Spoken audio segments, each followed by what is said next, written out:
let's look at the pictures first. Axe, ant, apple, alligator. Have you noticed all the birds have started with the sound A? Sound A. Letter A. Sound A. Let's read the words again. A, X. A, X.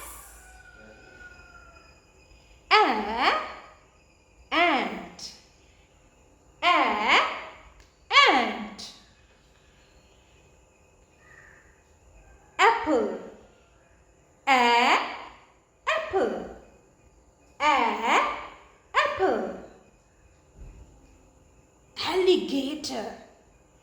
A, alligator.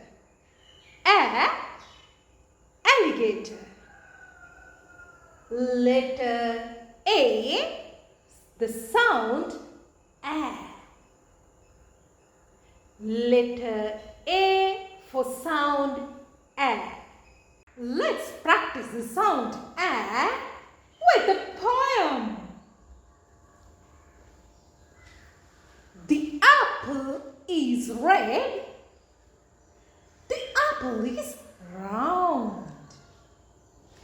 I'm going to eat it when it falls to the ground. Let's recite it again. The apple is red. The apple is round. I'm going to eat it